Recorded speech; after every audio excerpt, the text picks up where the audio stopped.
Março é o mês mundial de conscientização da endometriose. Para quem não sabe, é uma doença que pode afetar órgãos como ovários, intestino, bexiga e causar infertilidade. Segundo a Organização Mundial da Saúde, no Brasil, aproximadamente 15% das mulheres em idade reprodutiva têm endometriose. Foi depois de sofrer um aborto que a Renata descobriu que tinha endometriose. Eu comecei a sentir cólicas muito fortes, no período menstrual e no período até que antecedia bastante a menstruação. E também sentia muita distensão abdominal, que é muito comum nos casos de endometriose. Essa cólica intensa, que às vezes a gente acha assim, a cólica é normal da menstruação, mas não é. Ao saber do diagnóstico, ela começou a fazer tratamentos para engravidar novamente. Após um ano, a Renata conseguiu. Depois que a filha nasceu, ela sofreu mais 2 abortos. O médico pediu exames mais detalhados. O resultado apontou que a doença tinha se espalhado para outros órgãos. Com essa doença já mais aprofundada, eu precisei tirar o útero, parte dos ovários, um pedaço do intestino, fiz uma raspagem na bexiga também, e foi uma cirurgia realmente mais grave mesmo, o grau da minha endometriose que estava. A endometriose é uma doença crônica e inflamatória. É quando as células do endométrio, que é o tecido que reveste o interior do útero, vão parar em outros órgãos, como trompas, ovário e até intestino. Além de fortes dores, a doença pode causar até infertilidade. De acordo com a Organização Mundial da Saúde, no Brasil, a endometriose afeta de 10 a 15% das mulheres em idade reprodutiva. Essa estatística representa cerca de 7 milhões de brasileiras que sofrem com a doença. A América é uma delas. Ela descobriu que tinha endometriose aos 36 anos. Eu sentia muitas dores. Eu sentia dor quando eu ia ficar menstruada. A dor que eu sentia era só do útero inchar um pouquinho por conta do ciclo, Imagina um bebê crescendo. Ela chegou a engravidar, mas 2 meses depois perdeu o bebê. Pode ter sido a endometriose, como o útero estava muito apertadinho, não deixou o bebê crescer. Então parou de hidratar, foi a endometriose que causou a perda do bebê. E com certeza eu não ia conseguir, porque meu quadro era grave, era muito grave. Não ia evoluir. Hoje eu sei que um bebê cresce bastante, Cresce muito. Depois da cirurgia, a América conseguiu realizar o sonho de ser mãe. Ela está grávida de 37 semanas. Agora é só cuidar. Ele está só crescendo. Março é amarelo para a campanha nacional da endometriose, uma das causas da infertilidade. Juiz de Fora se tornou uma referência no treinamento de médicos que tratam essa doença. O ginecologista Luciano Furtado é membro da Sociedade Brasileira de Endometriose. Vai ajudar a gente a tirar dúvidas que você tiver. Então liga para cá, deixa a sua pergunta pelo telefone 3690-8866. Boa tarde, doutor. Obrigada por estar aqui com a gente num assunto tão importante que é pouco falado até, Olha aqui a dúvida da Simone, ela é do Poço Rico, diz que tem 35 anos, conta que tem ovário policístico e endometriose. E ela sente dores quando tem relação sexual e também sangramento ela tem. Diz que já foi a alguns médicos, ela trata com anticoncepcional e quer saber se existe um outro tratamento, o que ela pode fazer. Bom dia, primeiramente. A primeira coisa a fazer é estadiar direitinho a doença, porque muitas das vezes essa dor na relação que ela sente, ela pode ser de endometriose profunda, é uma endometriose que pega ali atrás do útero, no ligamento útero-sacro, e é a principal causa de dor da endometriose. Muitas das vezes, se esse acometimento nesse compartimento posterior for grande, não vai adiantar ela tratar com anticoncepcional. Ela vai continuar tendo dor mesmo usando anticoncepcional. Algumas das vezes essas pacientes elas têm que ser tratadas cirurgicamente. O João Carlos é de Mercedes, que a namorada dele tem endometriose e quer saber se ela operar pode ser possível ter filho ou não. Isto também depende do estadiamento da doença, ela pode ter uma endometriose leve, uma endometriose grau 1, grau 2, que às vezes não é preciso operar. Então a gente tem que saber se a causa da infertilidade é realmente a endometriose, porque existem outras causas a não ser a endometriose e realmente ela não irá precisar operar. A Marli de Guarani, ela diz que tem uma filha de 18 anos, há alguns meses ela apresentou sangramento no umbigo, fez ressonância, deu negativo para endometriose, ela fez um tratamento com anticoncepcional e quer saber o que ela deve fazer daqui para frente. Uhum. Esse sangramento no umbigo é muito característico de endometriose, de implantes de endometriose no umbigo, ali perto do tecido abaixo do umbigo, né? Eu acho que ela tem que investigar melhor. Às vezes a ressonância não pegou, um ultrassom de parede abdominal, ultrassom normal, né? Um exame menos caro, mais baratinho, ela consegue fazer um diagnóstico e retirar o foco do umbigo. Alguém que não quer se identificar, diz que está há 3 meses com sangramento, fez exames, descobriu que está com mioma e endometriose. Quer saber se nesse caso a cirurgia é a melhor opção. Tudo depende também do tipo do mioma, né? Se esse mioma for, dependendo da localização do mioma, ele nem cirúrgico ele é, basta a gente acompanhar. Então, miomas, você tem que saber aonde está localizado o mioma, né? Qual o tamanho do mioma. Agora, endometriose também, como eu falei, endometriose não tem receita de bolo para tratar. Nós temos que individualizar cada caso, né? E aí chegamos ao consenso qual o melhor tratamento. A auxiliadora diz que a filha dela tem endometriose na parede do útero, do estômago e do intestino e às vezes as fezes saem com sangue. Ela quer saber se tem alguma relação. Sim, sim. O sangramento nas fezes, quando a endometriose é intestinal, é um estágio muito avançado da doença no intestino. Graças ao bom Deus, né, felizmente, nós não temos tantas pacientes com endometriose com caso de sangrar pelo intestino. Mas, de qualquer maneira, se ela já tem um diagnóstico que tem endometriose no intestino, ela merece ser bem estudada, essa paciente, porque realmente ela pode perder parte do órgão. Esse estudo faz parte da consulta ao ginecologista anualmente ou de 6 em 6 meses? Pode ser feito durante as consultas mesmo? Não entendi. A endometriose, por exemplo, ela pode ser descoberta ou diagnosticada num exame comum que a gente vai todo ano ao ginecologista, Papa Nicolau. É nesse exame que pode ser possível também ter esse cuidado. A gente já tem um grau de presunção grande na consulta ginecológica do postinho de saúde, na consulta ginecológica do seu preventivo anual. Basta que nós estejamos atentados aos sintomas da paciente, né, e que coloquemos a mão na paciente, porque muitas das vezes as consultas hoje em dia, o próprio profissional de saúde não está colocando a mão na paciente. Então, com uma anamnese, uma história bem colhida e um toque vaginal bimanual, muitas das vezes a gente tem um grau de suspeição muito grande e pode ser direcionado a um tratamento mais específico. A Tina pergunta se tem algum tratamento sem ser cirúrgico. Tem sim. Dependendo do grau da endometriose, a gente tem o grau 1, 2, 3 e 4, né? O grau mínimo e leve 1 e 2, ele pode às vezes ser tratado com anticoncepcional contínuo ou com implantes, que hoje em dia está na moda, apesar de serem caros, né? Com injeções, que muitas das vezes as pacientes têm intolerância oral ao anticoncepcional, então pode sim. Tem uma pessoa do bairro Marilândia que pergunta se pessoas que fazem a ligadura podem ter endometriose. Ela diz que tem muito fluxo e sente muita dor. As pacientes que têm ligadura, elas têm que lembrar que elas tiveram um antecedente antes da ligadura, né? Então, eu entendi a pergunta, porque a ligadura faz com que o sangue não reflua para a cavidade pélvica, você está certíssima, né? Mas a ligadura, uma das coisas que a gente vê é que quando a paciente faz a ligadura, aumenta muito o sangramento vaginal. Então, pode não ser o motivo a endometriose. Entendeu? O doutor Luciano ainda vai continuar aqui com a gente. Agora, presta atenção nesses dados. 4 milhões de mulheres nunca foram a um ginecologista no Brasil. E outras 16 milhões não se consultam com esse tipo de especialista há mais de um ano. Por isso, uma campanha da Associação de Ginecologistas e Obstetras de Minas Gerais quer mudar essa realidade. A campanha foi lançada no Dia Internacional da Mulher, se chama Menos Pudor, Mais Poder. A gente vai chamar a repórter Nayara de Paula para continuar esse assunto com a gente. Oi, Nayara, boa tarde para você.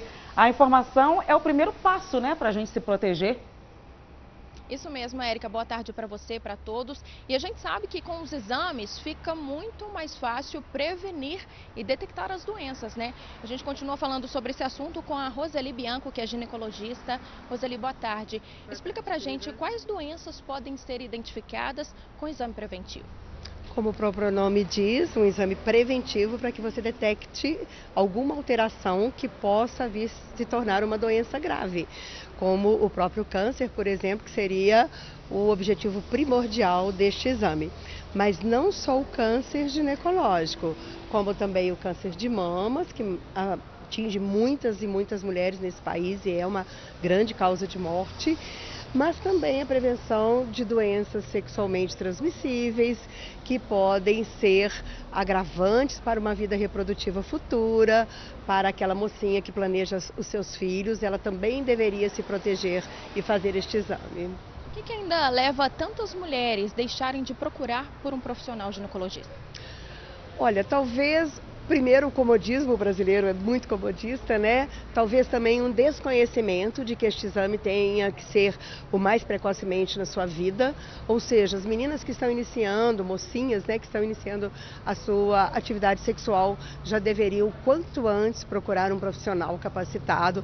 E nós temos nas unidades básicas de saúde profissionais habilitados para isso, para buscar fazer o exame preventivo, exames de sangue com relação a doenças sexualmente transmissíveis e buscar a sua orientação com relação a planejar uma gravidez saudável ou aquela que não quer engravidar, saber como evitar da melhor maneira uma gravidez indesejada. Então o exame engloba uma série de ações, não só a prevenção restrita do câncer ginecológico. Tá certo, muito obrigada pelas informações.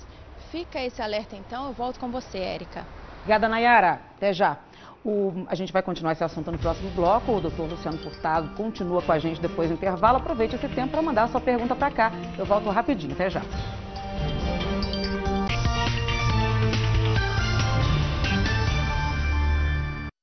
O MG Responde de hoje fala sobre endometriose. Esse mês é para conscientizar as mulheres sobre a importância do diagnóstico, dos cuidados. A gente vai agora para Barbacena conversar com o Leonardo Patrus, falar sobre o atendimento por lá. Oi, Léo, tudo bem? Boa tarde para você. Que tipo de serviço é oferecido às mulheres que têm endometriose? Oi, Érica, boa tarde para você, boa tarde para todo mundo que está ligado no MGTV Primeira Edição. Olha, o serviço aqui em Barbacena funciona da seguinte forma. A paciente, ela vai até a unidade básica de saúde e recebe uma orientação. Em seguida, ela é encaminhada para um tratamento fora de domicílio, que acontece ou em Juiz de Fora ou em Belo Horizonte. A Rosiane Araújo, que é subsecretária de Promoção e Ação em Saúde, vai dar mais detalhes para a gente. Rosiane, como é que funciona esse serviço? É nessa etapa? Boa tarde. Boa tarde. Bom, a regionalização, que é o princípio organizativo, né, do nosso Sistema Único de Saúde, ele orienta a execução das ações e serviços de saúde e também a pactuação entre os serviços, entre os municípios. Então, quando o tratamento não é disponibilizado no município de residência do usuário, nós fazemos as pactuações com o município mais próximo. Então, no caso de Barbacena, se a paciente é diagnosticada com endometriose, seja na atenção básica pelos médicos nas unidades básicas de saúde ou aqui no Centro de Especialidades Multiprofissional pela ginecologista da rede, elas são encaminhadas para as unidades de referência via TFD, né, tratamento fora do domicílio, que no nosso caso as unidades referenciadas são Juiz de Fora, seria o HU ou a Maternidade Terezinha de Jesus, ou então em Belo Horizonte.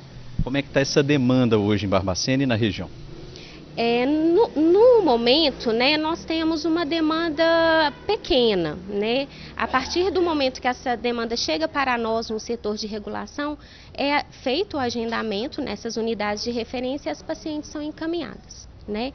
A gente acredita que essa demanda pequena atualmente talvez seja porque o paciente ele quer a comodidade de ser tratado no seu domicílio de residência, como no momento nós não disponibilizamos, é feito o encaminhamento, mas que as pacientes sejam orientadas de que é feito sim, é disponibilizado sim o tratamento somente nas nossas unidades de referência. Tá Certo, Rosiane, muito obrigado pela participação aqui no MGTV Primeira Edição.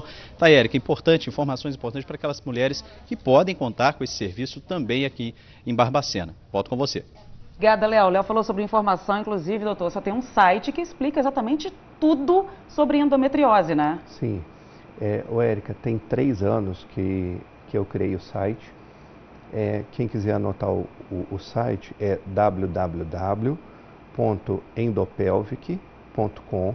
Então é um site que qualquer uma pode acessar, qualquer uma hoje tem acesso à internet, né? Esse site explica o que é a doença, quais são os principais sintomas, quando as pacientes realmente têm que procurar o médico, né, independente de opiniões alheias. Tem a respeito de todos os tratamentos que existem a possibilidade de tratar a endometriose, dicas legais como dieta, a dieta influencia muito na qualidade de vida das pacientes com endometriose, exercícios físicos e as dúvidas mais frequentes. Endopelvic.com, vai lá pesquisar, a gente ainda vai falar mais sobre isso. Tem uma pergunta aqui, diferença entre endometriose e endometrite, se existe? Sim, todas duas, elas têm fundo, a origem é inflamatória. Só que a endometriose é uma doença que se espalha como se fosse vou falar a palavra, o pessoal, um câncer, né? Mas é uma doença benigna, certo? Todas duas são doenças benignas. Mas a endometriose, ela se espalha pelos outros órgãos. E no caso da endometrite, é uma inflamação somente do endométrio, restrita ao corpo do útero. Então essa doença endometrite, ela não se espalha para os outros órgãos, como a endometriose acontece. A Cecília quer saber se depois do tratamento ela precisa fazer exames periódicos. Depois do tratamento da endometrite? Isso. Sim. Ideal que ela continue consultando com o médico que descobriu, que fez o tratamento, para ver se teve regressão da doença. A Natália quer saber se a pessoa com endometriose tem restrição em exercício para o abdômen ou pelve durante as atividades físicas. Não. Isso depende muito do que ela está sentindo, né? Se o exercício físico, ou seja, de qualquer natureza, para qualquer coisa, a faz sentir bem, não tem problema nenhum para endometriose. A Eleusa de Ubá diz que teve endometriose, teve que fazer a retirada do útero. A filha dela também sente fortes dores perto do ciclo menstrual e ela quer saber se a endometriose pode ser hereditária. Sim, uma boa pergunta, né? A gente vê que as mães tendo endometriose têm uma chance maior das filhas terem, não só a filha como a irmã, né? Então as filhas têm um fundo hereditário, sim. A Eliane pergunta se existe chance de endometriose aparecer depois de ter um filho, se pessoas mais velhas podem ter. Sim, a endometriose ela pode aparecer após um parto ou uma cesariana, ela não tem época para aparecer, ela pode muitas das vezes estar presente antes dela ter o filho e não ter atrapalhado ela na fertilidade. E uma estatística boa para a gente saber é que em torno de 3 a 5% das pacientes com endometriose na fase reprodutiva, elas vão permanecer com endometriose mesmo no pós-menopausa. A Leandra diz que teve endometriose profunda, queria saber se a filha dela pode ter a doença. É a Liane, que a gente já respondeu aqui agora, eu me confundi. Cristiane diz que quando está no período fértil sente cólica e fincadas, pontadas fortes. Quer saber se podem ser sintomas de endometriose. Muitas das vezes, esse sintoma de pontadas e fincadas no período ovulatório, a gente chama de síndrome da ovulação dolorosa. Muitas das vezes não tem nada a ver com endometriose, não, sabe?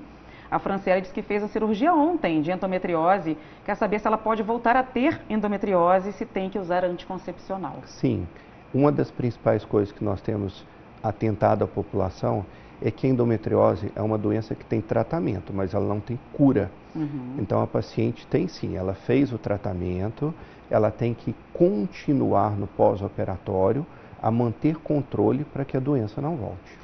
A Lúcia do Ipiranga, ela pergunta como é a cirurgia de endometriose, se corre algum risco e se tem que tirar algum órgão. Toda cirurgia corre risco, né? Porque as pacientes levam anestesia geral e para que isso diminua o risco é que a gente tem o cuidado de fazer os exames pré-operatórios. Se tem que tirar órgãos ou não, isso depende do estadiamento da doença, né? Do estádio de 1 a 4. Tá certo, doutor, você esclareceu demais. Obrigada a todos que participaram.